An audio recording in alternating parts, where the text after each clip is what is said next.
매일 아침 새로운 벽 앞에서 꿈을 도배하시는 도배사 배윤술 씨입니다. 안녕하세요. 반갑습니다. 제가 한번 저기 기사를 통해서 도배사님 그 기사 나온 거 뭐 본 것 같아요. 정말요? 예. 네. 실례지만 그 나이가 어떻게 되신지 여쭤봐도 됩니까? 저 올해 29살입니다. 그래요? 네. 도배사 일을 하신 지가 얼마나 되신 건가요? 저는 올해 10월이면 이제 만 2년 딱 채우는. 그래요? 벌써 한 네. 2년이 되셨어요? 네. 어떻습니까? 이게 도배사 일을 한 2년 되셨는데. 아직은 완전히 기술자는 아니고 초보와 기술자 사이 그 중간 어디쯤에 있지 않을까. 그 중간 어디쯤? 네. 요쯤. 그러니까 요쯤 어디에 좀 있지 않을까? 도배사 일이 첫 직장이신가요? 아니면 그전엔 다른 일을 좀 하셨나요? 네. 저는 사회복지학과를 졸업을 하고 전공을 살려서 노인복지관에서 2년 동안 근무를 했었습니다. 네. 이직을 준비를 하면서 처음에는 유사직종학과가 그렇겠죠. 전공이었으니까 네. 그중에 좀 처우가 더 나은 좀 보수가 좋은 그런 직장을 찾아보고 사실 이력서까지 쓰다가 문득 그런 생각이 든 거예요. 제가 처우가 안 좋아서 그만둔 게 아닌데 처우만 보고 비슷한 직종으로 이직을 하면 결국에는 제가 부딪혔던 그 문제 결국 다시 마주해야 할 것 같다고 생각이 들었어요. 누구든지 저를 대신할 수 있을 것 같은 부분이라고 말씀드렸는데 그러면 내가 어떤 숙련된 기술을 하나 가지고 있으면 내가 속한 조직 내에서 팀 내에서 중요하고 가치 있는 존재가 될 수 있지 않을까라는 생각에 그럼 기술직을 해야겠다라고 생각을 했습니다. 제가 그 당시에 이제 뭐 물리적으로나 경제적으로나 독립을 한 상태여서 사실 뭐 허락받고 그럴 상황은 아니었지만 그래도 부모님이 납득하실 수 있게 설명을 하고 싶다고 그렇죠. 생각을 해서 제가 퇴사 계획서라고 그런 내용을 정리를 해서 부모님이랑 저희 언니한테 이렇게 공유를 해서 한번 읽어봐달라고 하고 저는 이런 게 신기해. 그 요즘 분들은 뭐 이렇게 뭐 계획서를 쓰시더라고. 뭐 퇴사 계획서. 퇴사를 계획하는 걸 이게 계획서를 만든다라는 게 자체가 굉장히 좀 생소하거든요. 네. 그럼 어떤 식으로 이렇게 딱 쓰신 거예요? 그래서 퇴사를 왜 잘 하는가? 다니던 직장을 하고 그렇지. 싶다 마음을 먹었는가 그 이유들을 쓰고 그럼 나는 무슨 일을 하고 싶은가라고 써서 그게 그 당시 도배였고 이 일을 하고 싶은데 어떻게 시작할 것인가 구체적인 방안 몇 년 동안 도전해 볼 건지 이제 모아놓은 돈이 얼마인지 그걸로 얼마 동안 버텨볼 건지 그리고 예상 수익이 어떻게 될 건지. 도배를 시작하는 방법은 다양하고 당장 일에 뛰어들어서 배울 수도 있지만 저는 약간 범생이라고 할까? 학원부터 가는 게 조금 이제 마음이 일단 편한 기본적으로 책을 여러 가지 방식이 있으나 내가 가장 익숙한 학원으로. 그럼 한 달에 그게 수강료가 하나 어느 정도? 한 70만 원 정도. 그러니까 근데 학원비가 꽤 되긴 하네요. 네, 왜냐면 맨날 가서 또 붙여보고 그 자재도 다 허기야, 좀 그렇구나. 주시니까. 자재비까지 들어가는. 네. 그리고 이게 학원이 사실 국비 지원 학원도 있거든요. 근데 거기는 더 싸고 수강생도 많은데 저는 일부러 수강생이 좀 적고 더 좀더 집중할 수 디테일하게 있는. 가르쳐주는 찾아가서 저 다닐 땐 2명밖에 없었거든요. 학원생이. 그러니까 좀 이렇게 뭔가 좀 그 학원비도 조금. 네, 좀 1대1 과외 느낌으로 거의 이렇게. 그랬어요. 그랬군요. 네. 그렇게 이제 학원을 다니시고 언제 처음 현장을 나갔습니까? 한 달 동안 그 학원을 다니고 그 다음 달에 바로 학원에서 연계해준 팀으로 그럴까요? 네, 한 달 만에? 바로 벽지를 붙여야 되더라고요. 바로 현장. 아니 근데 없어요, 네. 학원에서 한 달 배운 걸로 됩니까 그게? 절대 안 되고 학원 네. 배운 건 아예 효과가 없고 초보자는 보통 사수인 반장님이랑 짝을 지어서 좀 데리고 다니면서 가르쳐 주시면서 일도 시키시고 그럼 또 반장님이 또 어떤 분이냐에 따라서 또 달라지죠. 네 엄청 많이 달라지더라고요. 사수의 성향에 따라서. 반장님이 어떻게 좀 그 무서우신 분이었습니까? 아니면 아니요 무섭지는 않고 처음엔 제가 하도 너무 긴장을 많이 하고 제가 진짜 손을 막 덜덜덜덜 칼질을 해야 되는데 덜덜덜덜 떠니까 오히려 긴장하지 말라고 실수 당연히 하는 거고 실수하면 그냥 잘 빨리 불러라 너무 네 그렇게 해주셔가지고 이런 분이 있으면 좀 든든해요. 네. 그쵸. 아니 근데 이거 내가 아무리 이렇게 선택을 했지만 야 이거 일단 못하겠다 이런 생각 안 해보셨어요? 딱 첫날 일을 하니까 아, 이거 할 수 있겠나? 없겠나라는 생각도 안 들 정도로 그냥 기절해서 잤거든요, 집에 가서. 그리고 그다음에 또 눈 떠서 출근하고 하면서 일단 그렇게 마음을 먹었어요. 아, 일주일만 한번 해보자. 해보자. 아 우선은 일주일도 안 하고 포기하면 너무 그건 아닌 것 같으니까 일주일만 해보자 라고 생각했고 일주일 지나고도 한 달만 해보자 라고 했고 좀 짧게 보면서 그냥 버텼던 것 같아요. 요게 좀 실례됩니다만 그렇게 이제 처음 나가면 일당이 얼마?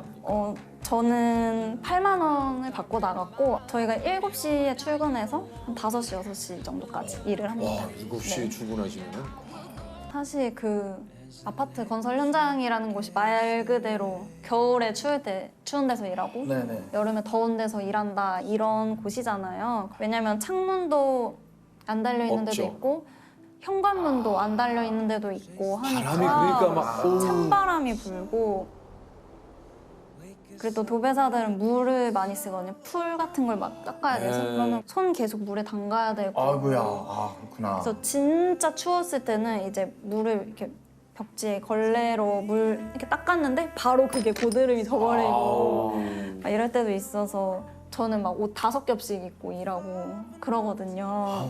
생각만 해도 진짜 네. 어우 너무 춥겠다. 근데 저는 고소공포증이 있어가지고. 근데 그 높은 이게 창문도 안 돼 있는 그 건설 현장에서 이렇게 막 일하시면 그 무섭지 않으세요? 무서워요. 이게 사실 그 사다리 올라갔고 천장 이것도 저는 그거 진짜 너무 무서워요. 이거를 어떻게 보면 예상하고 제 선택으로 뛰어든 거잖아요. 그렇다 보니까 이렇게 힘들어도 어디 가서 응석 부리고 토로하고 그러기가 어렵고 혼자서 다 견뎌야 됐어가지고 그런 시간들이 좀 외롭고 힘들었어요. 지난 겨울이 엄청 추웠잖아요. 그래서 이제 벽지를 열심히 다 붙여놓아도 다음날 아침 가면 얼어서 막 떨어져 있고 이런 일들이 있었는데 그게 너무 속상했던 거죠. 난 전날 정말 하루 종일 작업했는데 왜 난 안 되지? 라는 생각이 들었거든요. 그때 이거 내가 선택했는데 혹시 잘못 선택했나? 근데 사실 만약에 제가 그렇게 해서 포기를 하게 되면 제가 들였던 시간, 노력, 돈 이런 거에 대한 책임 전적으로 다 저한테 있는 거잖아요. 누가 등 떠민 것도 아니고 그러다 보니까 오히려 더 일단은 끝까지 가봐야겠다. 주변에서의 또 다른 반응은 어떤 반응들이 좀 있었습니까?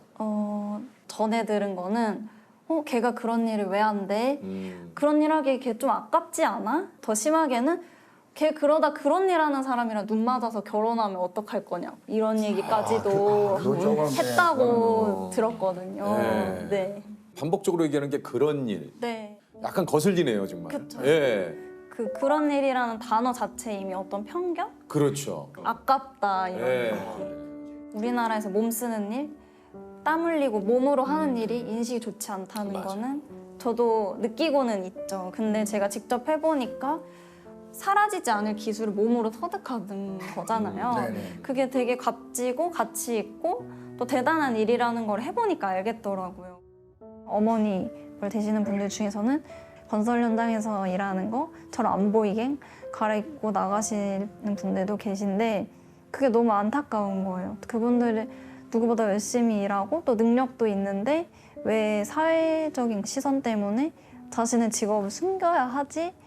라는 생각도 들고 저를 포함해서 이 현장에서 일하는 사람들이 옷은 더럽고 힘든 일을 하지만 그 사람들이 없으면 집이 완성되지 않는데 왜 안 좋은 일인 것처럼 얘기를 할까라는 의문이 더 많이 생기게 됐고 일 끝나고 나오는 걸 이렇게 보면 안전모를 벗고 손에 들고 작업화를 신고 풀이 가득 묻은 옷을 입고 현장을 걸어 나오는 아이를 볼 때마다 이렇게 정직한 노동이 없더라고요. 땀 흘리는 만큼 그리고 정말 자기 실력만큼 그래서 그다음부터는 동네방네 다 이야기하고 다닙니다. 우리 아이 도배한다고. 나중에 잘하게 되면 지인 할인해드리겠다고. 세상에 이렇게 많은 일이 있구나. 직업이 있구나. 얼마나 시야가 좁았는가. 제가 바뀌었어요. 아이 도배하는 거 보면. 예전 세대와 좀 요즘 세대를 좀 비교하면 직업에 대한 이런 그 가치관도 좀 많이 좀 변했잖아요. 윤술 씨도 좀 그 어떤 생각이 좀 있으실지 좀 궁금합니다. 예.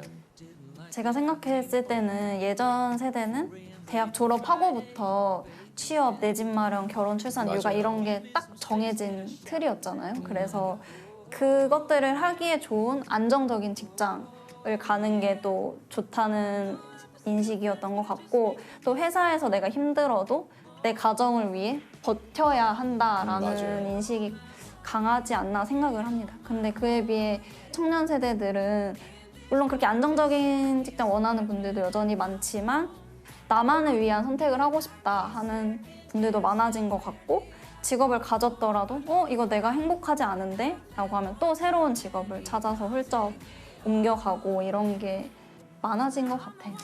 뭐 진짜 그 중심이 나로 좀 많이 옮겨진 느낌이 들어요. 네. 예. 이직을 해야 되나 말아야 되나 아니면 여기 있어야 되나. 그러니까 그런 분들에게 혹시 좀 하시고 싶은 얘기 있습니까? 저는 그런 분들 고민하시는 이유 중에 또 한 가지 큰 부분은 주변의 시선, 평가 이런 부분도 있는 것 맞아요. 같아요. 근데 맞아요. 그런 평가나 부정적인 시선은 한순간이더라고요. 또 찰나이고 지나가 버릴 순간인데 직장 생활은 오래 하잖아요. 맨날 일해야 되고 매일매일 출근해야 하는데 그 찰나의 평가, 잠깐의 그런 말들 때문에 내가 평생 원치 않는 일을 해서는 안 되지 않을까. 맞습니다. 이거예요, 이거. 나에 대한 큰 애정 없는 사람들이 나에 대해서 이러쿵저러쿵 하는 얘기에 너무 흔들리지 진짜 않았으면 좋겠어요. 예. 또 많은 생각이 듭니다. 오늘 또 배워요. 아, 진짜로? 윤술 씨한테 또 배웁니다, 오늘. 예. 저는 이 프로그램을 하면서 다양한 세대, 다양한 분야의 많은 분들의 이야기를 들으면서 참 많이 배웁니다. 네. 예. 정말 오늘도 또 윤술 씨에게 이렇게 또 많이 가르쳐 주셔서 다시 한번. 예. 고맙습니다. 진짜 감사드리는 거예요. 너무 멋집니다.